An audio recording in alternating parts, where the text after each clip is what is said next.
I'm just trying to, I mean, this war has been so devastating and the effects will last so long that I'm haunted by what could have been done to have forestalled it. What different approach?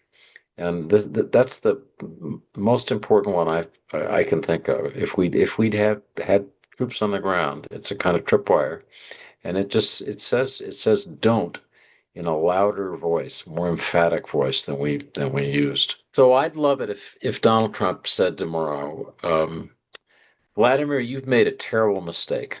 You misjudged me, and you're going to pay a penalty for that mistake.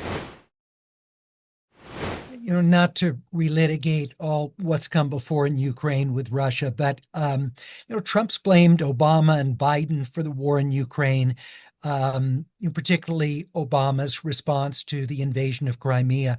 But you think any of that blame is justified? Do our U.S. leaders bear some degree of responsibility, or is this just outright Russian aggression and there's not much we could have done? So the invasion in February 2022 is on Putin. The idea that we're to blame for that strikes me as just fundamentally wrong.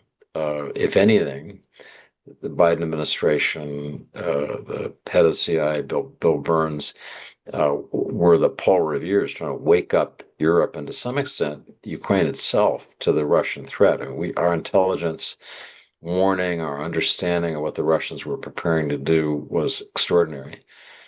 I think the blameworthy part is Obama's non-response to Russia's seizure of Crimea in 2014, and then its assault on the Donbass, as it's called, the eastern slice of Ukraine, which essentially went unchallenged. Looking back, that was a terrible mistake. And having seen that, I think it was a mistake, looking back, not to have U.S. troops in Ukraine, training Ukrainian military, but in Ukraine on that day in February 2022 when Russia came over the border. I think it would have made a difference if we'd shown that kind of commitment. But I think that the real mistake in not responding was the 2014 one. If Russia, though, had sort of called that step by the U.S. to have training troops in Ukraine, um, and the U.S. then doesn't respond itself militarily because Ukraine's, not a member of NATO, would that have made the U.S. somehow look weaker, or would that have left the U.S. without any place to go if Russia had still invaded? I think it would have checked Russia's ambitions. It would have been a statement by the United States, but before rather than after how seriously it took Russian aggression.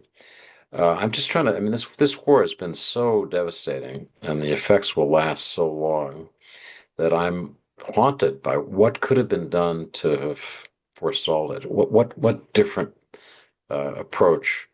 And that's the most important one I can think of. If we'd have had troops on the ground, it's a kind of tripwire, and it says don't in a louder voice, more emphatic voice than we used. If you could dictate how the president responds now, what do you think would be the strongest thing, the best thing that Donald Trump could do to support Ukraine and to bring about some degree of peace? So I'd love it if Donald Trump said tomorrow, Vladimir, you've made a terrible mistake. You misjudged me, and you're going to pay a penalty for that mistake. It's going to be in several parts. The first part is additional sanctions, and then you figure out what those would be. It could be banking sanctions, a range of things, and then you'd say the United States is going to not only continue its supply of arms and intelligence to Ukraine, but it's going to increase that supply. And we're going to do additional things. We're going to devote new resources to making interceptors to protect Ukraine's skies.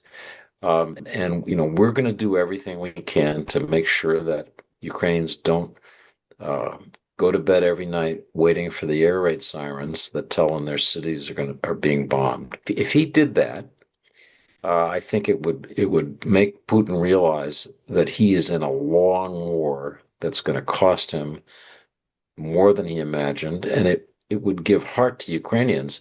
They are suffering, and they're going to this war, as I said, this war isn't going to stop. Suffering is going to increase, but they'll at least know that they have the United States and Europe standing with them.